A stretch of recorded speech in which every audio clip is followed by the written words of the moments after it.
A viagem começa em Corolla, uma magnífica cidade turística localizada na extremidade norte das Outer Banks, uma série de ilhas e penínsulas que se estendem pela costa leste do estado da Carolina do Norte. Seguindo a oeste, encontra-se a floresta de pesquisa de Bull Neck Swamp. Antes desmatada por madeireiras, agora é um importante centro de conservação. A leste está o Memorial Nacional dos Irmãos Wright, onde eles voaram no primeiro avião motorizado e transformaram o mundo moderno. Continuando a sul, encontra-se a ilha de Roanoke, lar de um dos mistérios não solucionados mais antigos dos Estados Unidos, a Colônia Perdida de 1587. Seguindo a sul pela costa, entende-se por que a região é chamada de Cemitério do Atlântico.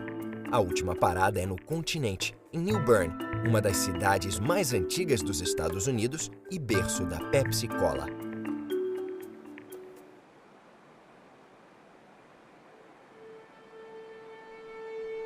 Na costa leste dos Estados Unidos, no estado sulista da Carolina do Norte, está a cidade de Corolla.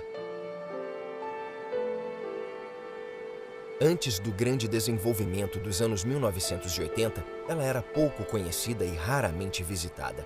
Era chamada de última fronteira litorânea da Carolina do Norte.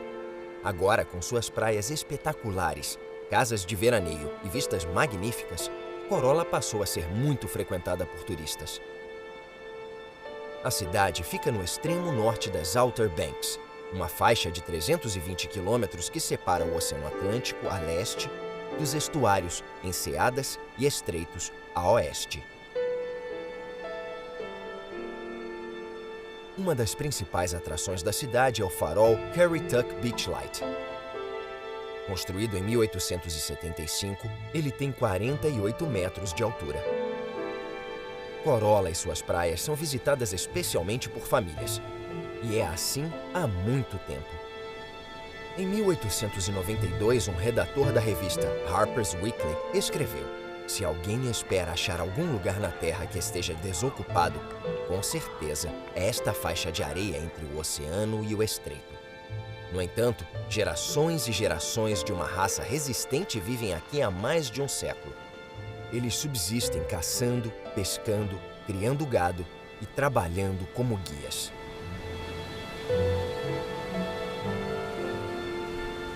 Trabalhar como guia e criar gado caíram em desuso, mas o lugar continua sendo ótimo para pescar e para curtir a vida em família na praia. A oeste está o estuário de Albemarle Sound. No continente encontra-se a floresta de pesquisa de Bull Neck Swamp. Cobrindo uma área de 25 km², a floresta pertence à Universidade Estadual da Carolina do Norte. Ela serve de habitat para muitas espécies, inclusive ursos negros, linces pardos e cervos.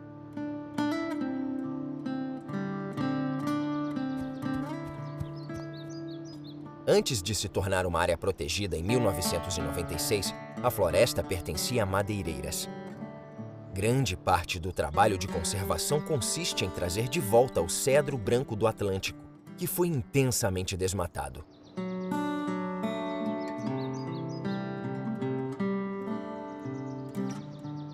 Agora, a floresta é usada para pesquisar técnicas de conservação e para angariar fundos para manter o trabalho, o Departamento de Florestas e Recursos Ambientais permite a venda sustentável de madeira e emite um número limitado de licenças de caça.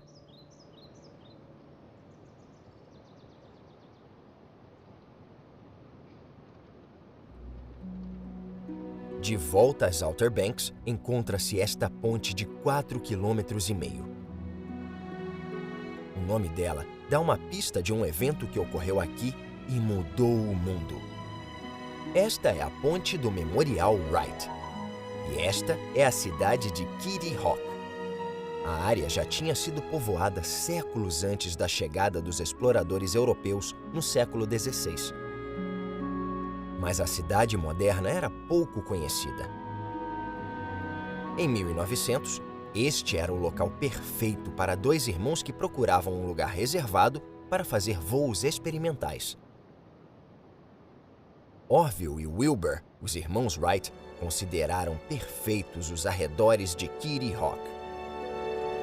Eles disseram que tinha privacidade, ventos estáveis e espaços amplos e sem vegetação. Foi aqui, em Kill Devil Hills, que os dois irmãos se tornaram os primeiros homens da história a realizar um voo motorizado. A invenção deles é considerada uma das maiores façanhas da humanidade. Este monumento de granito de 18 metros de altura, o Memorial Nacional dos Irmãos Wright, é uma homenagem à façanha deles. No topo da torre, há uma lâmpada de farol.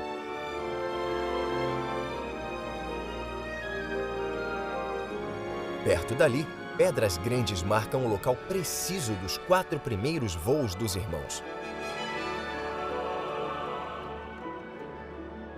No dia 17 de dezembro de 1903, depois de 3 anos de experimentos com planadores, os irmãos realizaram 4 voos, percorrendo 37 metros, 53 metros, 61 metros e, por fim, 260 metros. Por incrível que pareça, todas essas distâncias, com exceção da maior, são menores do que a envergadura das asas de um Boeing 747 moderno. Os turistas também podem ver reconstruções da casa onde os irmãos moraram em 1903 e do primeiro hangar do mundo. Com base em fotos históricas, isto dá uma ideia da construção que abrigava o avião deles, batizado de Flyer. O grande avanço dos irmãos foi a invenção do controle em 3 eixos, permitindo que o piloto controlasse a aeronave com eficácia e mantivesse o equilíbrio dela. Esse método continua sendo padrão para todos os tipos de aeronave de asa fixa. O momento do primeiro voo é retratado na escultura de bronze em tamanho natural feita por Stephen Smith. Batizada de First Flight, a escultura foi inaugurada em 2003 para comemorar o centenário do voo motorizado. A escultura mostra os 7 participantes, inclusive Orville Wright pilotando o avião, Wilbur correndo ao lado dele e John T. Daniels, que fotografou o instante em que a viagem mudou para sempre.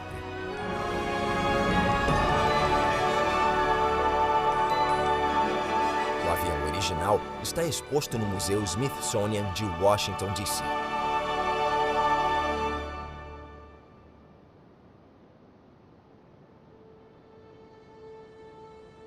A tarde cai, produzindo um pôr-do-sol espetacular em Albemarle Sound.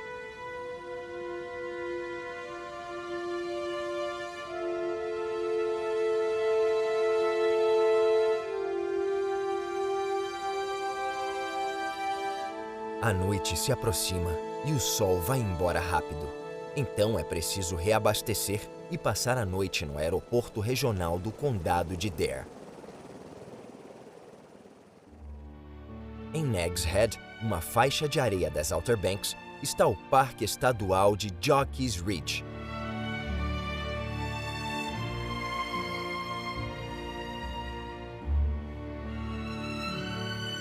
Estas são as dunas naturais mais altas do leste dos Estados Unidos e uma das principais atrações naturais da Carolina do Norte.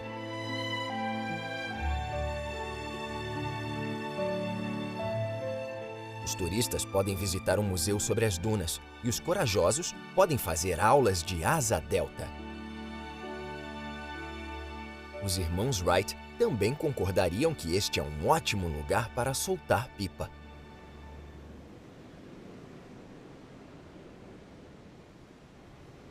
A viagem continua até a misteriosa ilha de Roanoke. No Festival Park, encontra-se esse veleiro histórico do século XVI.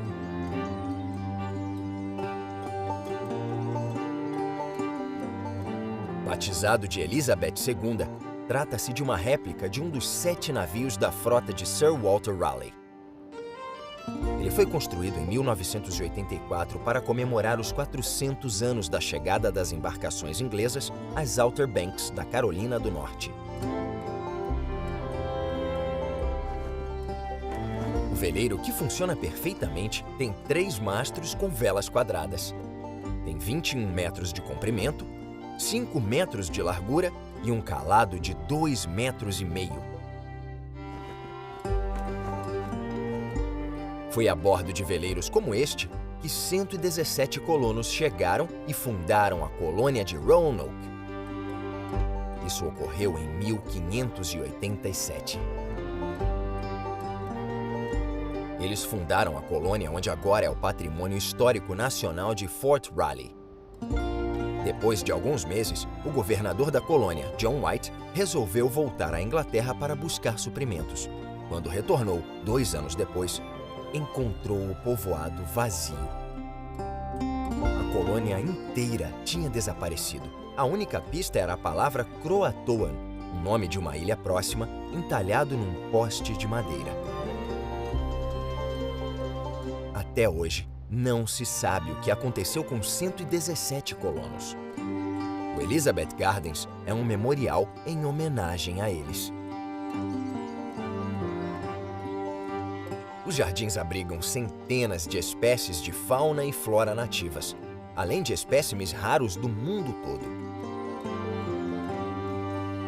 A colônia de Roanoke também é homenageada no Waterside Theatre. Desde 1937, o teatro exibe a peça do dramaturgo Paul Green, vencedor do Pulitzer. A produção, chamada The Lost Colony, conta com uma companhia de mais de 100 atores, dançarinos, cantores e técnicos. Originalmente, a peça só teria uma temporada, mas se tornou uma tradição da Carolina do Norte e já foi exibida para mais de 4 milhões de turistas.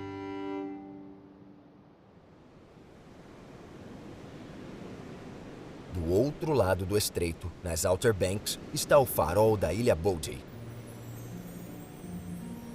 Com 48 metros de altura, ele tem uma lente de Fresnel e uma lâmpada elétrica. O primeiro farol foi construído em 1847 por um ex-agente da aduana que não fez um alicerce decente. O farol começou a inclinar e foi rapidamente abandonado. O segundo, erguido em 1859, foi destruído na Guerra de Secessão por soldados confederados que estavam recuando. O farol atual foi concluído em 1862 e atualmente está aberto à visitação. A casa original do faroleiro, reformada em 1992, agora é um centro de informações.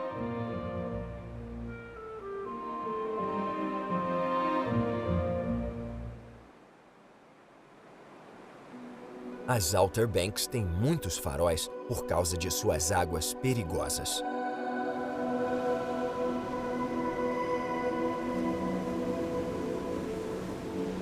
O local foi apelidado de Cemitério do Atlântico.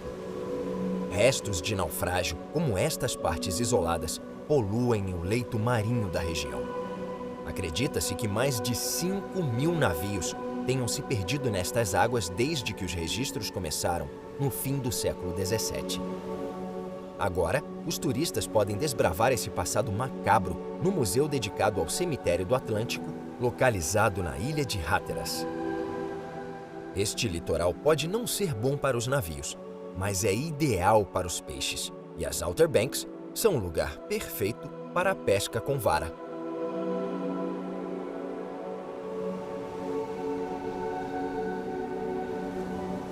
Quem pesca na praia pode fisgar de tudo, desde cações a miraguaias, tainhas e anchovas.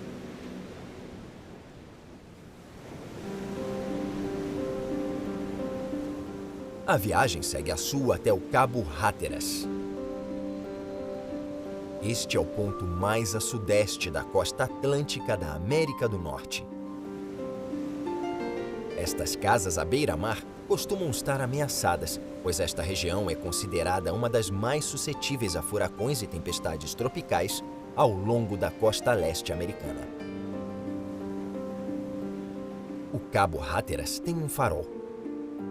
Em 1999, por causa da erosão litorânea, o farol corria o risco de cair no mar. Então foi transportado intacto 800 metros para dentro do continente.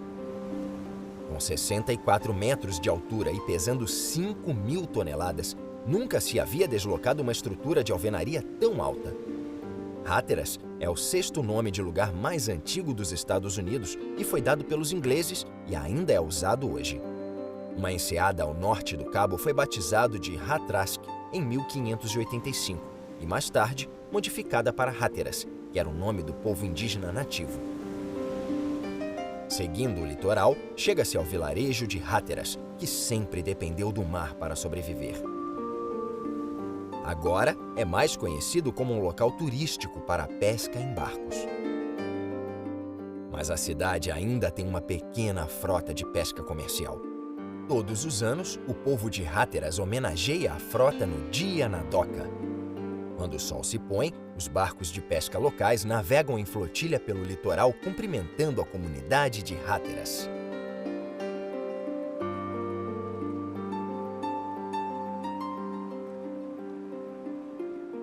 Os turistas que querem desfrutar do mar, mas não gostam de pescar, podem passear nas barcas de Ocracoke. A barca começou a operar nos anos 1920 como um rebocador particular. Nos anos 1930, para continuar atendendo aos habitantes da isolada ilha de Ocracoke, o estado da Carolina do Norte subsidiou o serviço. Em pouco tempo, passou a ser gratuito para passageiros, fornecendo um transporte confiável durante os 365 dias do ano.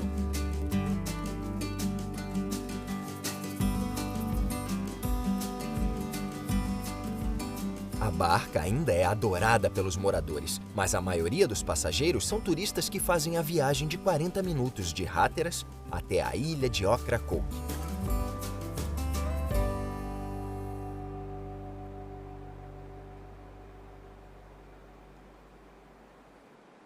A barca oferece uma vista espetacular e turistas de sorte conseguem até ver grupos de golfinhos.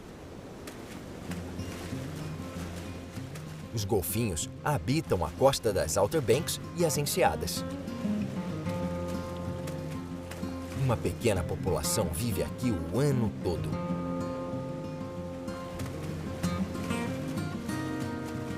Nos meses mais quentes, acredita-se que outros 500 golfinhos migrem para cá para ter filhotes. A viagem se aproxima da entrada de Pamlico Sound. Com 129 quilômetros de extensão e 48 quilômetros de largura, Pamlico Sound é a maior lagoa da costa leste dos Estados Unidos. Eis uma vista espetacular. Um bando de aves migratórias se deslocando.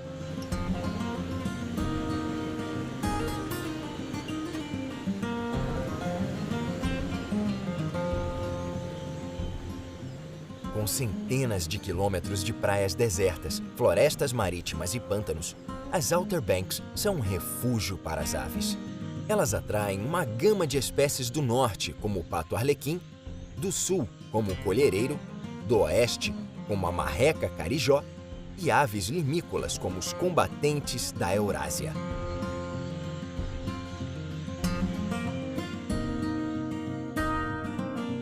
Pamlico Sound também pode atrair visitas mais desconcertantes. Em 2015, um tubarão branco de 4 metros e 1 tonelada, curiosamente chamado de Catherine, nadou nas águas litorâneas perto de vários locais turísticos. Ele passou 18 horas na lagoa e depois voltou para o mar.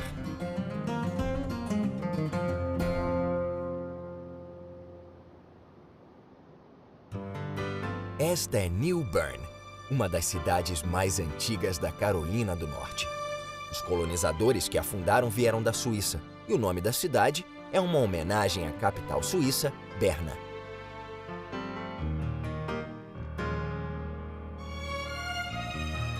Localizada entre os rios Trent e Neuse, New Bern virou um centro de comércio marítimo e, no século XIX, se tornou uma das maiores cidades do estado. Com muitos teatros e prédios antigos, ela já foi chamada de Atenas do Sul. Os turistas ainda podem visitar museus, galerias e a prefeitura.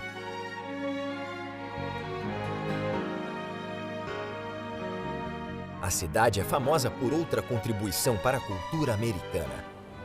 Foi aqui que nasceu a Pepsi Cola. A Pepsi foi inventada aqui em 1893 pelo químico Caleb Bredon. Em 1902, ele fundou a Pepsi Cola, que de uma modesta farmácia passou a ser uma das maiores empresas de bebida do mundo.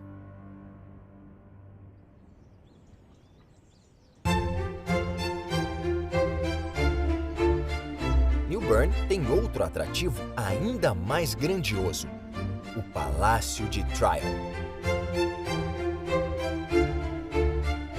Ele foi construído em 1770, antes da independência dos Estados Unidos, quando o país ainda era uma colônia britânica.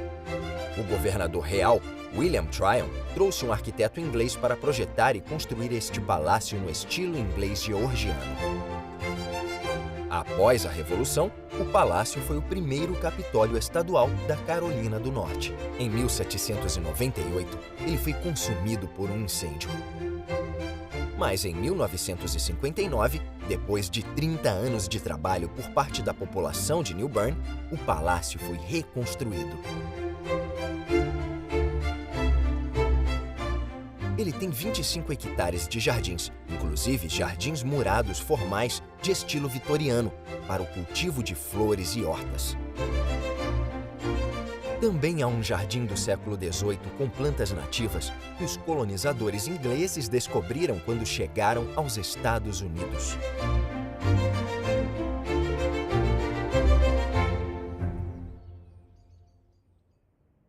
Nos arredores de New Bern, há outros tipos de plantas. A agroindústria é enorme na Carolina do Norte.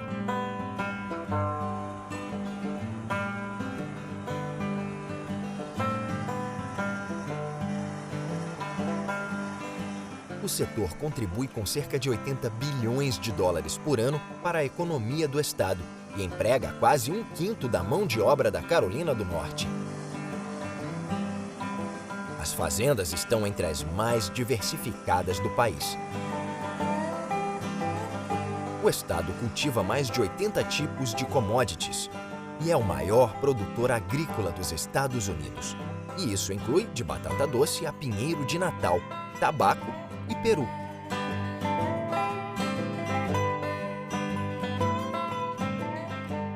Mas talvez o cultivo do algodão seja o mais influente da história da Carolina do Norte. No século XIX, as lavouras de algodão eram as mais rentáveis do estado, assim como em grande parte do sul dos Estados Unidos.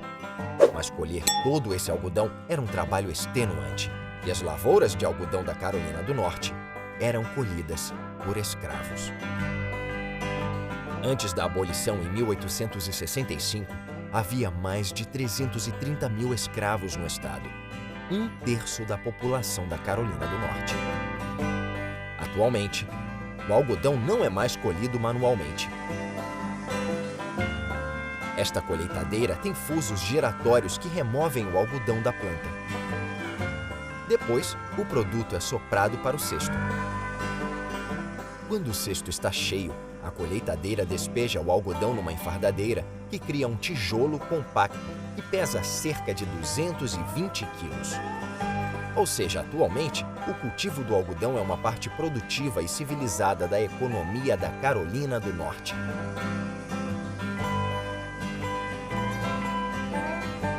As primeiras colheitadeiras só conseguiam colher uma fileira de algodão por vez e se tornaram viáveis em 1944. As máquinas atuais colhem 6 fileiras de uma vez. Ver esta máquina fascinante em ação, no relevo da Carolina do Norte, é o jeito perfeito de encerrar esta jornada.